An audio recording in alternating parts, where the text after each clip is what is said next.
You're listening to Strange by Nature, your guide to the strange, weird, unbelievable, and improbable wonders of the natural world.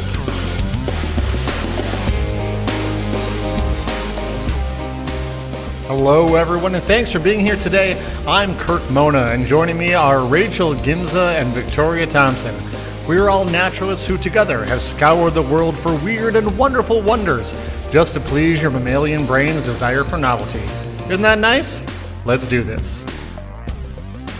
Welcome back to the show, everybody. Yeah. I'm so excited for us to all be here. I'm excited every week, truly. It's always so much fun. So I'm going to make you all think back quite a ways. Way back in episode 42. 42. I remember it well. Yes. Just kidding. I don't remember anything about it. What did we talk about? So a long time ago. Way back in episode 42, we had a guest in front of the show, Dr. Vikram Baliga. Oh, yeah. From Vikram. Planthropology podcast, which if you haven't already checked that out, you should, because it's fabulous, and Vikram is amazing and so fun. So shout out, because it's a great show. So I bring this up because there's been more education about my particular topic in recent years, and Dr. Baliga is definitely part of the reason, due to what I would consider is a strong opinion about this. Honestly, it's rightly deserved for this particular opinion. Oh, I think I know what it okay. is. He's made, What? lots of people have made lots of really more prominent, even like forager TikToks and things like that, have made topics about this, have made little videos Is it about a this. certain tree? It is about a certain tree. Yes. Let's talk about the scourge that is the Bradford, pear. Awful. You've lost awful. me. Oh. Yeah, Bradford pear. I guess you weren't on that episode, Yeah. Victoria, right? No, I listened to it, but that was a while ago. So That was And so Bradford long. pears don't grow where we live. Not Okay. We are generally, no. Not generally. So we're kind of lucky, but people who know who know people of who them, have them where they are, they know them. They- They know about them. and they hate them. Like Dr. Baliga, who is he's a botanist, okay? Loves plants, does agriculture and horticulture and all of that. His method for this, and he makes the joke of the best way to prune a Bradford pear, and he's not the only one who makes this joke, is horizontal cut about a foot horizontal Above the from ground. about With a a foot chainsaw. above the ground with the chainsaw. Yeah. yeah, That is got the it. best way to prune them. Yeah. So the Bradford pear is a cultivar of the calorie pear, also known as Pyrus caleriana. Caleriana? Yeah, Caleriana. I tried. We've made it this far into the episode, and I have already messed up the Latin. Who 3 had that on minutes their in. bingo card? I think Honestly, it everybody wasn't should. too bad, Rachel. It really wasn't. I've been practicing. So for folks who don't know, like Victoria, I'm so excited to be able to share something that you don't know about. It's always really fun when I get to share something new. So this is a deciduous tree. It's native to East Asia. And generally speaking, when it was advertised when it came over to the United States, I'm going to go back into a little bit of the history here. Yeah. When it was advertised to the United States, a lot of their native pear and apple varieties, because it's in the rose family, it's a pear tree.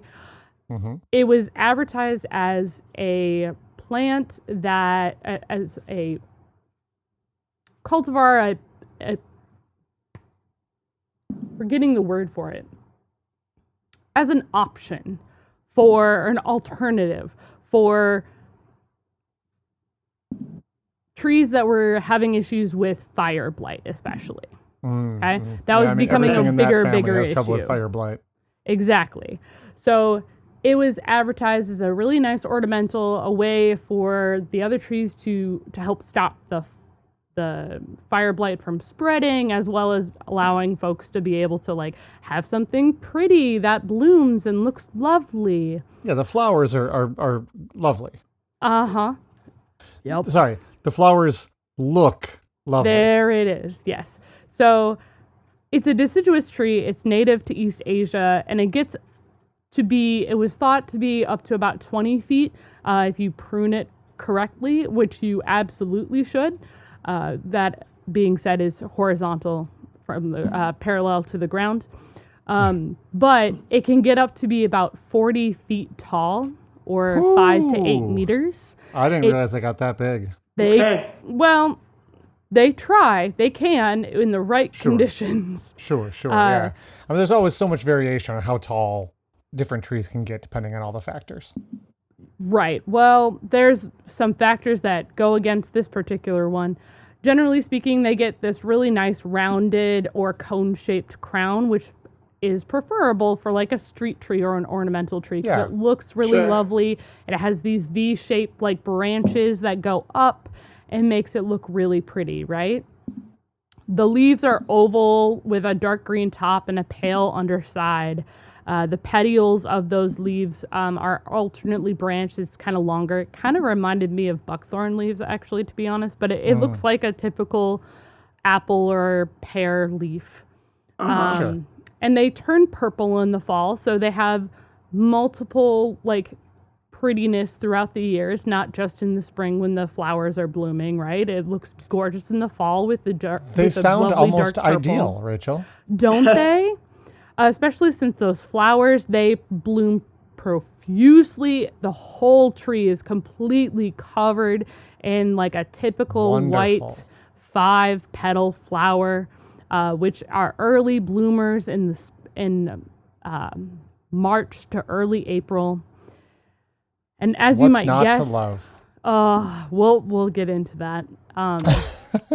And as you might guess from the name, it does actually produce pear fruits, but they're pretty small. They're really hard and like kind of woody. They are kind of similar to like a crab apple, but worse. More of like a decorative thing than crab pear. Yeah, pretty much. They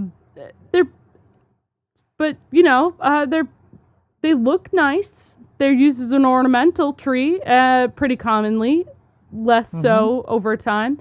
But why would I talk about them? Why are they strange?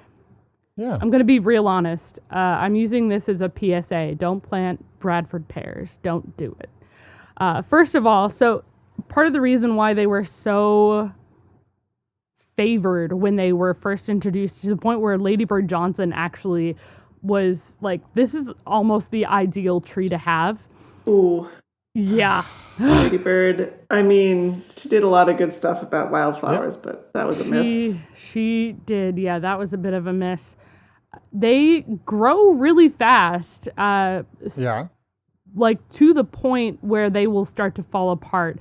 In the first 3 to 5 years, they don't really produce that many flowers. So when they're like a little sapling, but they can grow in about 10 years, like they can grow 2 to 3 feet per year in height. It's pretty good clip. Yeah. So that's pretty intense. And they'll slow a little bit after that 5-year period, but in 10 years, they can increase height by 15 feet. Ooh. Yeah, I mean, there's a lot of trees that'll have a similar sort of pattern. I mean, like maple trees can probably shoot up about that fast too. Yeah, but maple trees they have a pretty hardy wood. They're pretty strong. Yeah. Bradford pears are famously fragile since they grow so quickly, and the way that their limbs are attached in that V shape, they actually are easily more susceptible to ice and storm and wind damage. They are very easily broken to the point that after about anywhere about 20 feet or higher, the tree can collapse in on itself and just split in half. Oh, not great.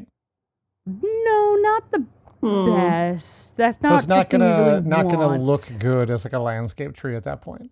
No, not when it completely falls apart. Yeah. And the other part that is not as good, that wasn't as well known, is they don't really live that long, especially after they like fall apart. They only live about like 20, 25-ish years That's pretty as like short. those street trees, you know? Yeah. Another thing that is not as good about Bradford pears, but is really good for them, but not good on the other side of things. They are readily able to cross-pollinate with any and all rose family, apple. Oh, no. They're so good at cross-pollinating. Now, some And people, so I think Victoria and instantly were like, "Oh no!" But a lot of our listeners may not know why that's bad. Why is that bad, Rachel? well, that's bad because so if cross-pollination can be good because it allows like within a species it allows like genetics to be mixed up, right? Or it allows new yeah. plants to be able to grow. If a say a Bradford pear, now relatively classified as an invasive species in many spaces to the point where it's been banned in multiple states from like selling or anything, it's wild. If a Bradford pear, even the sterile varieties are able to cross-pollinate. They are taking the pollen Wait, what? from. I suppose the pollen. Yeah, it's okay. Yeah, they're able to take the pollen from the native plants, and so that pollen is going towards allowing the Bradford pear to grow seeds to then spread, but that pollen then isn't going to the native plants that need it to become go to seed, pretty much. Well, and if you have the pollen from the Bradford pear, which is then mixing with, say, your apple tree in your backyard, the fruits you're going to get are not good. not good. Yeah. Yeah.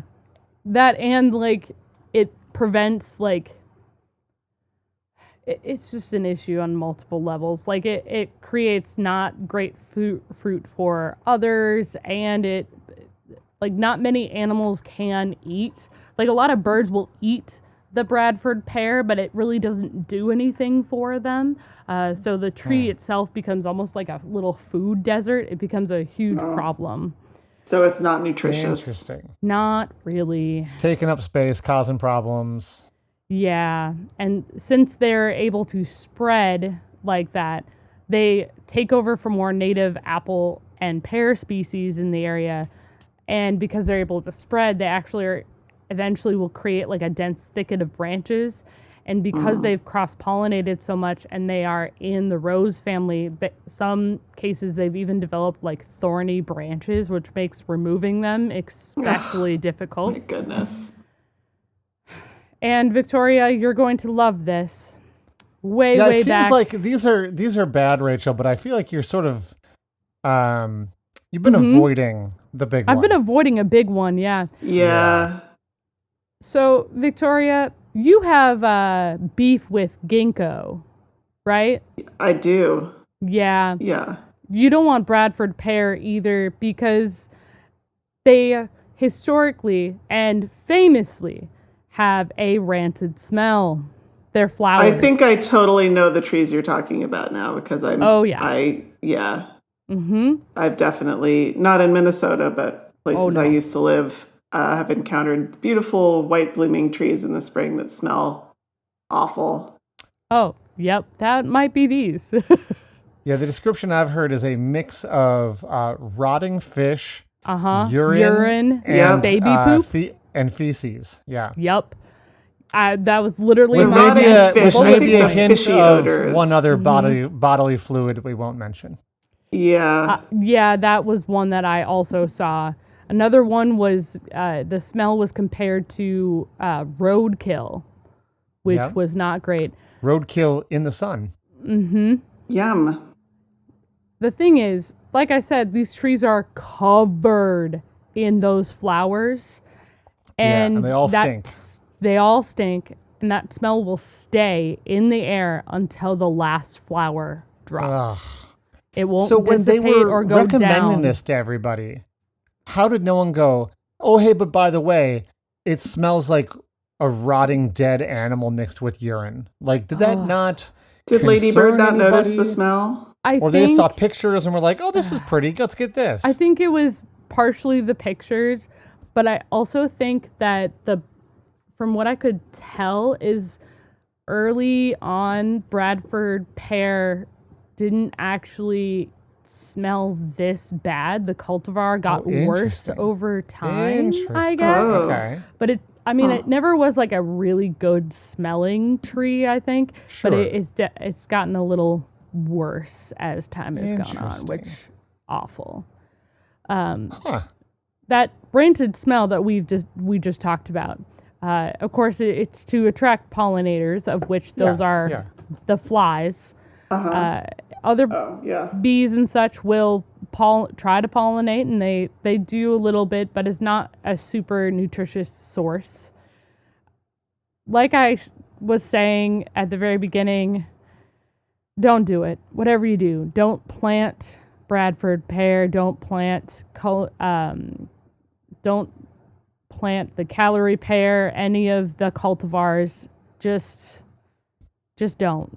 If you do have one, there are programs actually in some states where you can cut a Bradford down and get a native plant instead. In some states, which is pretty exciting.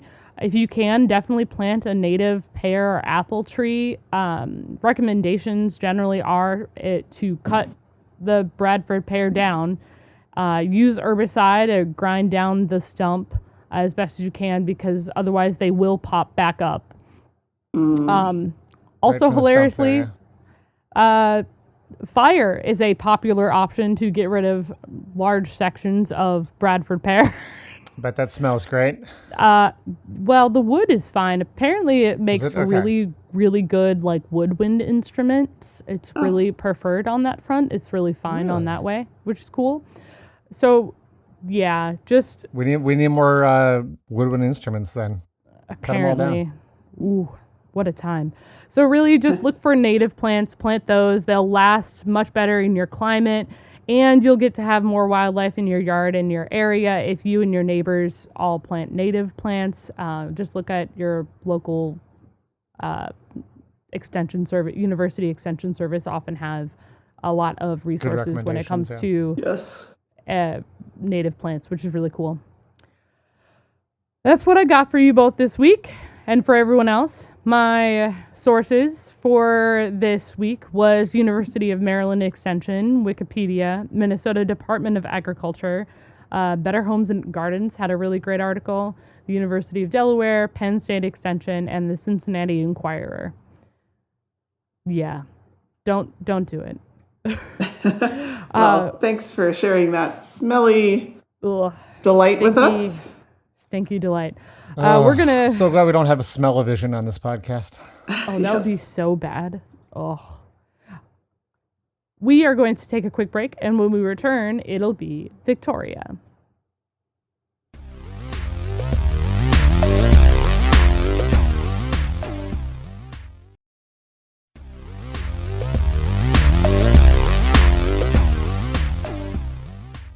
We're back. Nica in the state of Chihuahua in northern Mexico is a mining town.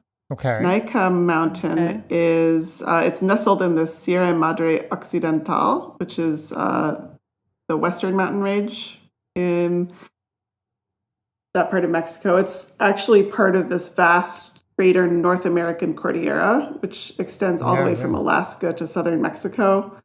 Cool. And that includes like the Rocky Mountains, the Pacific Coast Range, Sierra Nevada in California, and other ranges as well. This mine in Nica produces silver, zinc, and lead, and it was discovered quite a while back in 1794.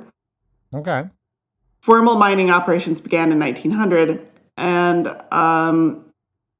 it's an interesting place because it's in a tectonically active area right on top of a fault.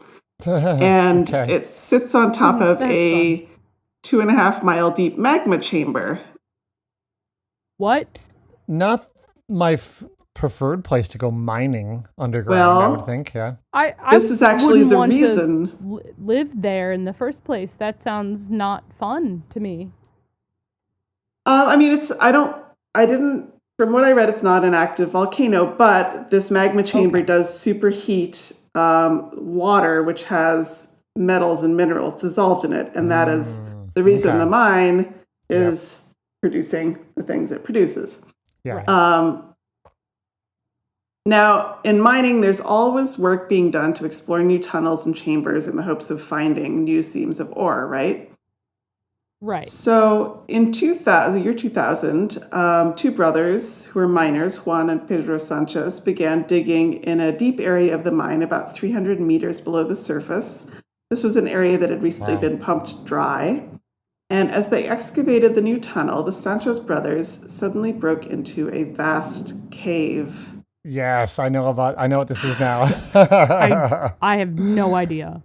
I was slowly putting the pieces together as you were talking. Go on. In the light of their headlamps, their jaws dropped as they took in a truly incredible sight. This cave was an otherworldly place, like a palace, pierced and crisscrossed with giant white crystals the size of telephone poles. Ooh. Like a real-life version of Superman's Fortress of Solitude, basically. Yes. Amazing. The photos don't look real at all. Yeah, it's truly mind-boggling. The Sanchez's quickly reported their find to the company, and the company realized quickly that this newly discovered cave was in fact a world treasure, and closed off the area from further mining to protect it. They protected it with a set of double doors to maintain the existing conditions in the chamber. Okay. And this cavern is now known as the Cave of Crystals. And naturally, it drew a lot of scientific interest when its discovery was announced. How did such massive crystals develop, and what were they made of? Well, the composition of the crystals is easy enough. They're selenite, which is the crystalline form of gypsum. Gypsum's very common mineral. Mm-hmm. It's used to create wallboard, plaster, sidewalk chalk, various other applications. Right. It's extremely abundant in the world, but obviously such large crystals of it are not. The chemical name of gypsum is calcium sulfate dihydrate. It's a pretty simple mineral. If you ever took an intro to geology class, you might remember gypsum from learning about the Mohs hardness scale, which it's like really easy to scratch, right? It is, yeah. So fingernail. It is. The hardness scale runs from 1, which is talc, very soft, to 10 being diamond. Gypsum's number 2. It's the reference mineral for hardness level of 2, and you can scratch it with your fingernail. Okay. Yeah. So these crystals are gypsum, selenite. As to how they got to be so big, that is a more complicated question, and it took a fair amount of study. But scientists do think they have understood the process pretty well now. So gypsum actually it forms in a fairly complex multi-stage process, some of which involves crystallization from a watery solution that's like super saturated with minerals, which is generally how a lot of crystals form. Generally speaking, in geology, the bigger the crystal size, the more slowly it formed and cooled. Mm-hmm. And you can kind of see this if you live in an area where you get freezes during the early spring. If there's a long, slow cooling overnight versus a cold snap, you get really big, sort of pointy crystals in puddles in the sidewalk. Mm-hmm. Oh, yeah. Versus smaller ones if it occurs more quickly. Anyway, so that's one factor, but there are other factors at play, including how supersaturated the solution is and how stable the temperatures are under which crystallization happened. So basically, calcium sulfate has several different forms depending on how many water molecules are incorporated into its structure. Gypsum has 2 water molecules for every molecule of calcium sulfate. But another form is called anhydrite, which literally that means no water, so it has no water in it. And the anhydrite form of calcium sulfate is more stable at high temperatures, like above 58 degrees Celsius, while gypsum, this is like during formation, gypsum is more stable at lower temperatures. So after studying this cave, geologists believe that large deposits of anhydrite were put down starting about 26 million years ago when this magma chamber popped up. Okay. From water that was heated by the magma chamber.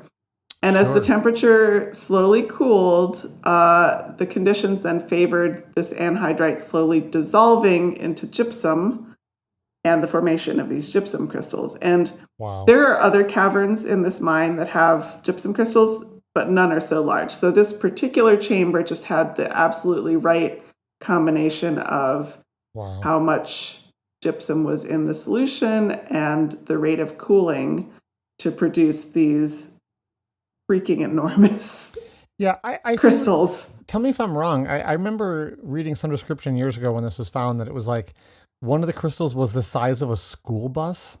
Yeah. What? So I mean, it doesn't make sense. It breaks your brain to know how big these crystals are. The biggest crystals are up to 12 meters long and 1 meter across. Yes. Okay, so not quite as big around as a school bus. Not as big around as a school bus, but as long as a school bus. 12 meters is longer than a school bus. Yeah. That's... Whoa. My brain is broken. Like 40 feet, yeah. Yeah, 40 feet, yeah. Oh, gosh. That is so wild. Now, if you're having trouble picturing this, there will be photos in our newsletter. Good reminder to sign up for our email newsletter, which... those of you who signed up have seen. You get all the photos from each week's show in your mailbox. So go to our website and sign up for that. Absolutely. Yeah. The crystals are truly an incredible sight. Unfortunately, it is impossible to visit them in person. For starters, the conditions in the cave when the Sanchez brothers found it were extremely inhospitable, to say the least. Yeah. The temperature ranges between 50 and 58 degrees centigrade. That's 122 to 156 Fahrenheit. That's hot. With get this, relative humidity of 90 to 99%. Sweating does you no good in such an environment. Yeah, but there's a bigger problem. Isn't there a bigger issue though? There's a big, well, we're getting to it. Yes. Because you said something earlier that I caught on to. So you would quickly risk heat injury by going into this cave. Unprotected visits could only last about 10 minutes. They were able to do longer visits of about 30 minutes wearing a special kind of cooling suit. Okay. But it was very physically challenging. Physical injury was also a concern because you're scrambling over these giant, slick crystals. Yeah. So you could fall or get lost, honestly. Yeah. But as you alluded to, Kirk, visiting is truly impossible because in 2014, various parts of the mine began flooding at a rate that was beyond the ability of the mine's pumps to keep up with. Oh, okay. Ooh. Yeah. So the entire mine, including the Cave of the Crystals, was closed in 2015. Oh, wow. The entire mine is closed. I assumed you said they had been pumping water out to get down to this level. And that's when they discovered it. And I figured, they just stopped, pumping it. But it sounds like they actually couldn't keep up with the water coming in. Yeah, and it wasn't particularly to this chamber. It was the mine in general. Yeah. From what I understand. But also, as this cave, the cave had been underwater until they pumped the water out of it. Yeah. And as the crystals were exposed to the air, because gypsum is a water-containing mineral, the composition and the surface of them started changing and decaying to some extent. Kind of destroying it, yeah. Yes. So really, in order to keep the crystals safe, they needed to reflood the whole cavern. Yeah. Whew, wow, so cool. We live in Yeah. an amazing planet. It really is. Don't we? That's really all I have. It's an incredible place that we got to be observed for 15 years. We got some really cool pictures. We got some information and research about some of the cool stuff that minerals can do. And now it's just back to nature. Excellent. Yeah, I totally forgot about that. That's so cool. I got my information this week from several sources. There was a really helpful article in Chemical and Engineering News from February 2019 by Emma Hialski. Earth Magazine had a helpful article about how gypsum is created from November 2016. And then I got some information about the mine from the mining company's website, peñoles.com.mx. And also Wikipedia. Cool. Thanks, Victoria. We're going to take a little break, and when we come back, it'll be Kirk.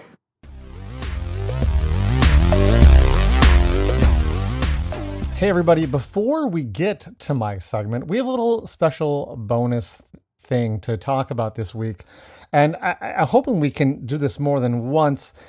If you may recall, back a few episodes ago, Rachel's first episode where she talked about dandelions, just a couple episodes ago, there was sort of an idea that came up from one of our listeners sent us their idea of Eat Ride Jacket.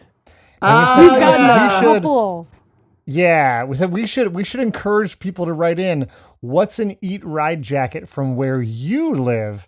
And people have been sending us their submissions. So I'm just going to do one this week. I told Brett about this, and he's so excited that it's catching on. Excellent. Yeah, we have to thank Brett for this original idea.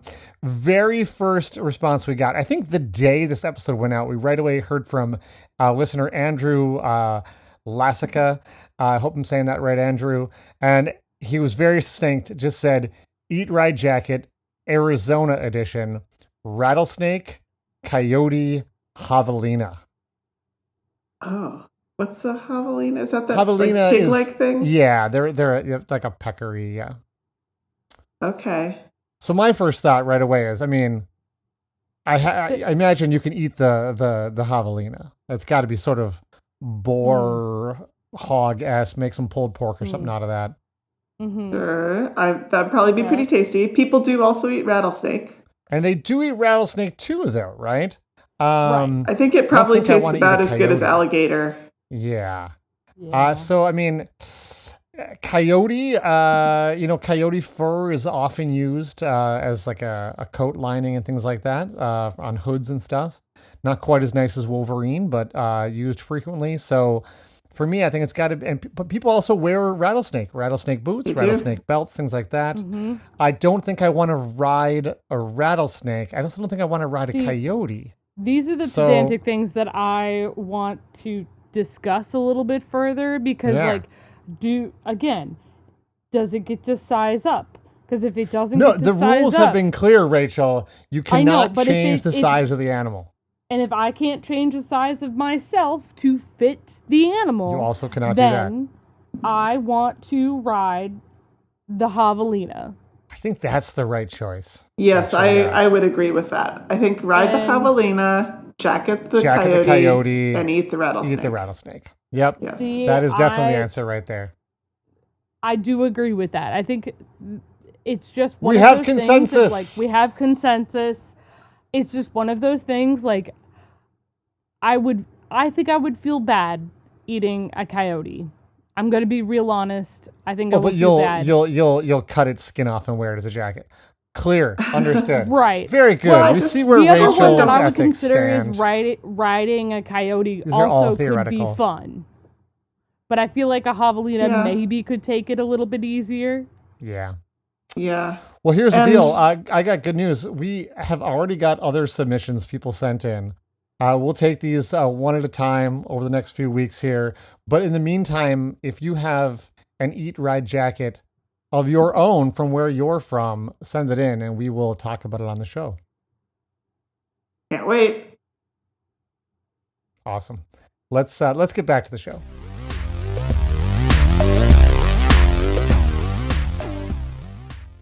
All right, we're back, everyone. You know, sometime around 1992, Scott Gardner was working as a photographer for the Hamilton Spectator. That's a newspaper, for those of you who remember such things. The Hamilton Spectator, or the Spec, as locals apparently call it, was founded way back in 1846 in Hamilton, Ontario. And in spite of my joke about people not remembering what a newspaper is, they are still very much in business and have one of the largest circulations of any Canadian newspaper. So I bring this up to point out that they're not some fly-by-night junk rag, nor are they like a random website written by AI. Like, they're an actual news organization. Or at least they were back in the 1990s. I can't personally speak to the quality of the paper today, as I do not live in Hamilton, Ontario. So Scott Gardner was, as I said, a photographer for the paper, and he was photographing a girls' baseball game one fine afternoon when his two-way radio suddenly crackled to life, and a voice on the other end, I believe it was the dispatcher for the paper. He was to leave the game and immediately head across town for an assignment clearly more important than the girls' baseball game. Little did he know, he was about to take one of the most famous photos of his career. Oh. What year was this again? 92. Right around okay. 1992. Now, he didn't know that he was about to take this, this photograph, partially because you never really know what photos will end up being the ones people remember, but also because he was fairly sure he was being sent across town as part of a hoax, or a crank, as he called it. Okay. The dispatcher informed him that his assignment was to head across town to take a photo of a toad that two little girls had found in their garden. Okay. Which seems like an odd request. When he arrived... Maybe a little bit for a paper. Yeah, he was led to the toad, and straight away it was at least partially clear that this wasn't a hoax. There really was a toad there, and there really was something strange about this toad. You see, it looked like the toad didn't have any eyes. Okay. Where the eyes should have been, there was simply skin covering two bumps that were presumably where the eyes should have been. Now, that is indeed strange, but it gets weirder. As documented in the photos he took, he patiently waited with camera in hand for the toad to open its mouth. And when he did... I hate that. I don't know what it is, photo, but I hate it. And I'm going to show that photo to my co-hosts right now. And if you want to play along at home, be sure you are signed up for our email newsletter, like I mentioned earlier, because you can see the photo that Scott took there. So here we go. Here is the photo. So Rachel and Victoria, will you describe for everyone the photo you can see? Oh, why? Why? Okay. Why? So No. Yeah. the Why? toad is opening its mouth, and there are two eyeballs staring out from the roof of its mouth. Yeah. I there hate sure that. Are. Yep. Oh. What you are looking at. Roof of the mouth. It opened its mouth, and there are his eyes. Yep. Nope. I mean, there's no other way about it. What you're looking at is a toad with eyes on the inside of its mouth. And Now, this Kirk, is... Yeah. I noticed that the website that this photo is from is Snopes.com. Yes. And this has been verified. Okay. And if those of you who don't know Snopes, it's an amazing website that looks at hoaxes and things that are, if you get something on the internet and you're like, is this real? Look on Snopes, and they have a whole team of staff and volunteers who go through and try to test the veracity of the sort of memes and things that get passed around the internet. Yes. And this isn't a hoax, as far as anyone can tell. It's a very rare genetic mutation that has caused the toad to grow eyes on the roof of their mouth instead of on top of their head. And the eyes... I hate it. And here's the so thing. creepy. It's very creepy. But the eyes are essentially in the correct position, right? Yeah, just the sort of the pushed, opening. like you can as if you see, poked it down.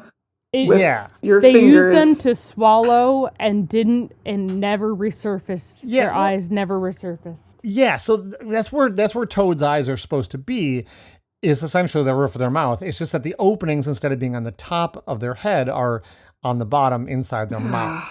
And that is just wild. And as you mentioned, Rachel, frogs and toads will actually push their eyeballs down inside their head to like help them swallow food. And that's how close their eyes are to the inside of their mouth. And so Right. it seems like in this situation, though, this odd arrangement of having the eye, essentially the eye opening, like, you know, inside the mouth actually seems to work. This was an adult toad. It could clearly see where it was going. It could clearly catch food, although it did have to keep its mouth open to see the food or to navigate. It is Wild. It is weird. It is deeply, deeply weird. But it seemed to work at least enough that in this case it had survived. Wow. Which Right. is survived long enough for these two little girls to find it in their backyard. Now, I should point out that if you're looking at the image in our email newsletter, you're looking at the same image that Victoria and Rachel saw, which is the one they use on Snopes.com. And there's actually two images, not one. One is in color and one is in black and white. The black and white image. Wait. Does that mean it happened more than once, Kirk? Yes, it does, Rachel. The black and white image is the one that Scott took for the paper. The color image is a different toad with the same mutation. If they look, they're slightly different. But unfortunately, even though a lot of people have tried to track down who took the color photos, and they've been circulated a lot on the internet, no one has, as of yet, been able to track down what was the original source of the color photos. But it clearly shows a different toad than the first one. So this is clearly some kind of mutation, and it has clearly been documented at least twice. So what's going on, right? Like, how would this happen? Do tell.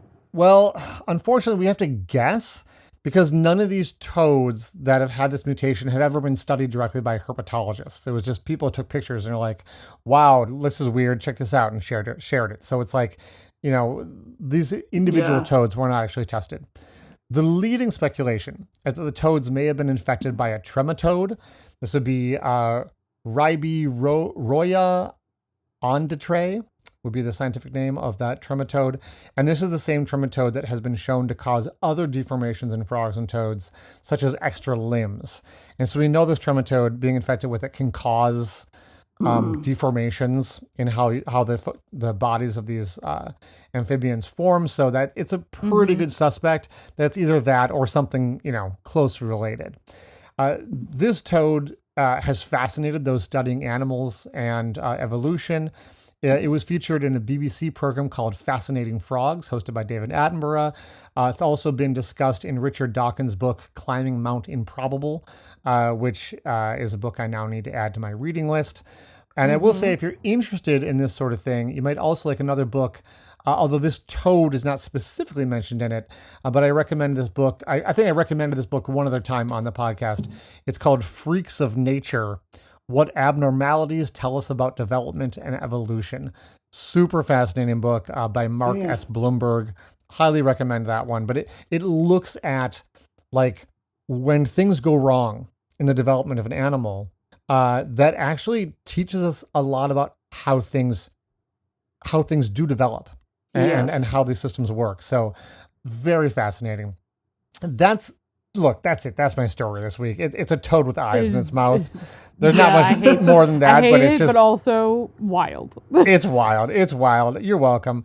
My best source this week, you guys already mentioned it, was Snopes, who had a great article sort of summarizing the different times this has come up and checking into the facts of the story. I'll also give credit to my wife, who sent me this story initially. She's like, do you know about the toad with eyes in its mouth? And I'm like, I'm sorry, the what? The what now? I'm not going to recommend the original site she sent me because it was an absolutely garbage clickbait article, full of like AI generated fake images and whatnot. So watch out. There are some images of like this particular one article I saw. Thanks, Chelsea. The picture at the top was this beautiful, crisp picture of this toad with eyes in its mouth. And I was like, that looks a little too perfect. And I looked at that, and at least they, to their credit, they had a little tiny fine print that said it was an AI generated image, which gross. Stop doing that. But it did lead me to an actual article, which wasn't just clickbait. So I appreciated the lead. So thanks to my wife for that. But that's it. That's what we have this week. Just so exciting. So much fun. If you want to see those photos, sign up for the newsletter. I didn't mention how to get there earlier. Just go to strangebynaturepodcast.com, scroll down to the bottom of the page, into your email address, and boom, that's it. You are signed up for our newsletter, and you will get all the photos that go along with what we talk about each week right in your inbox, along with a link right there to click to listen to the story. So pretty great. And that's what we got. So everybody have a great day. Yeah. See y'all next week. Bye. Bye.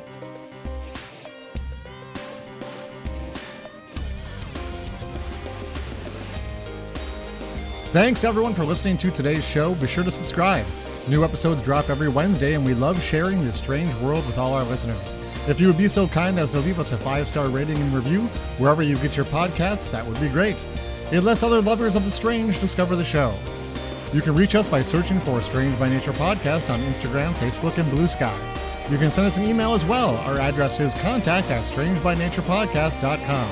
If you want more information about the show, you can check out our website, strangebynaturepodcast.com, and you can support the show and get ad-free episodes at patreon.com/strangebynature. Until next week, get outside, stay curious, and embrace the strange.